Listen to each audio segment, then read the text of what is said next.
আলু দিয়ে কই মাছের ঝোল প্রতিটি বাঙালি ঘরের অত্যন্ত জনপ্রিয় সুস্বাদু এবং ঘরোয়া একটি খাবার। হ্যালো এভরিওয়ান, আসসালামু আলাইকুম। আজকে আমি আপনাদের সাথে শেয়ার করেছি আলু দিয়ে পাতলা ঝোল কই মাছের পাতলা এই ঝোলটা মূলত অল্প তেল মশলায় রান্না করা হয়, যেটা খেতে দুর্দান্ত লাগে। আর গরম গরম এইভাবে কই মাছের ঝোল আলু দিয়ে একবার রান্না করে খেলে ভীষণ মজা লাগে। আর আপনারা যারা কই মাছের ঝোল এভাবে পাতলা করে ঝোল খেতে পছন্দ করেন, তারা অবশ্যই আমার রেসিপিটা সম্পূর্ণ দেখবেন আর এইভাবে একবার বাসায় ট্রাই করে দেখবেন। সো ভিউয়ার, চলুন রেসিপিটি শুরু করা যাক। কই মাছের ঝোল করার জন্য আমি এখানে 3 পিস কই মাছ নিয়েছিলাম। কই মাছগুলো একটু বড় সাইজের ছিল।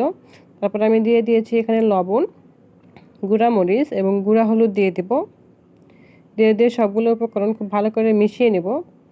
কই মাছটাকে আমি আগে ভেজে নিব, এই জন্য আমি আগে কই মাছটাকে লবণ হলুদ মাখিয়ে নিয়েছি এবং কিছুক্ষণ ম্যারিনেট করে রেখে দিব।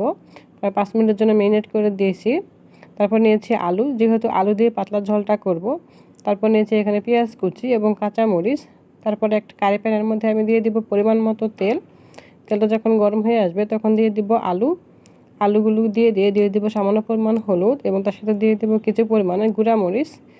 দিয়ে আলুগুলো খুব ভালো করে ভেজে নিতে হবে। আলুটা ভেজে রান্না করলে কিন্তু কই মাছের ঝোলটা খেতে ভালো লাগবে, গলে যাবে না। তাই আলুটা ভেজে নেওয়ারই চেষ্টা করবেন। তারপর আলুটা যখন ভাজা হয়ে যাবে, আলুগুলোকে আমি উঠিয়ে নেব এবং এই তেলটুকু থাকবে, এই তেলটুকুর মধ্যে কই মাছগুলোকেও ভেজে নেব খুব ভালো করে। এক পাশ ভাজা হয়ে গেলে কই মাছগুলো খুব ভালো করে উল্টে দিয়ে অপর পাশটাও ভেজে নেব। একটু ভালো করে ভেজে নিলে কিন্তু কই মাছটা খুব ভালো লাগবে খেতে। এই জন্য আমি কই মাছটাকে ভেজে নিয়েছিলাম। ভাজা নেওয়া কই মাছগুলোকে তারপরে উঠিয়ে নিয়েছি এবং যে তেলটুকু থাকবে ওই তেলটুকুর মধ্যে দিয়ে দেবো পেঁয়াজ কুচি পরিমাণ মতো। পেঁয়াজ কুচিগুলো খুব ভালো করে ভেজে নেব, যতক্ষণ না নরম হয়ে আসে ততক্ষণ ভেজে নিয়েছি। নরম হয়ে আসলে দিয়ে দেব খুবই অল্প পরিমাণের পানি দিয়ে দেব। পানি দিয়ে একটু নাড়াচাড়া করে দেব। এ পর্যায়ে আমি মশলাগুলো দিয়ে দেব। প্রথমে দিয়ে দিয়েছি রসুন বাটা, আদা বাটা, সেই সাথে দিয়ে দেব অল্প পরিমাণের জিরার গুঁড়া। তারপরে দিয়ে দিব পরিমাণ মতো লবণ। লবণটা আপনার বাড়ি অথবা কমিয়ে নিতে পারবেন। তারপর দিয়ে দিয়েছি অল্প পরিমাণে লাল মরিচের গুঁড়া এবং সেই সাথে দিয়ে দিব হলুদ গুঁড়ো। দিয়ে খুব ভালো করে সবগুলো উপকরণ মিশিয়ে নিব। মশলা যখন একবারে হয়ে আসবে তখন এই যে পানি দিয়ে দেবো। মশলাটা খুব ভালোভাবে কষানো হয়। মশলাটা ভালো করে কষানো হলে এই ঝোলটা খেতে কিন্তু ততটাই ভালো লাগবে। তেলটা যখন উপরে উঠে আসবে তখন দিয়ে দেবো কিছু কাঁচা মরিচ এবং সেই সাথে দিয়ে দেবো আগে থেকে ভেজে রাখা আলু। দিয়ে কষানো মশলার সাথে খুব ভালোভাবে মিশিয়ে রান্না করে নেব। একবারে ভাজা ভাজা করে রান্না করে নিয়েছি। তেলটা যখন তেলটা যখন একবারে ছেড়ে আসবে তখন আলুটা ভাজা হয়ে গেলে তখন আমি ঝোলের জন্য পানি দিয়ে দিব। ঝোলটা আপনারা বাড়িয়ে অথবা কমিয়ে দিবেন। যেহেতু এটা কই মাছের পাতলা ঝোল, তাই একটু ঝোলটা বেশি রাখলেই ভালো লাগবে। ঝোলটা দেওয়া হয়ে গেলে আমি কই মাছগুলোকে দিয়ে দিব।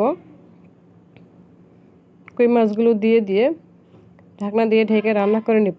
প্রায় 10 মিনিটের মতো রান্না করে নিয়েছি হালকা আছে, যাতে আলু এবং কই মাছটা খুব ভালোভাবে হয়ে যায়। তারপর একটু নাড়াচাড়া করে দিয়েছি। আবার ঢাকনা দিয়ে প্রায় 2-3 মিনিটের মতো রান্না করে নিয়েছি।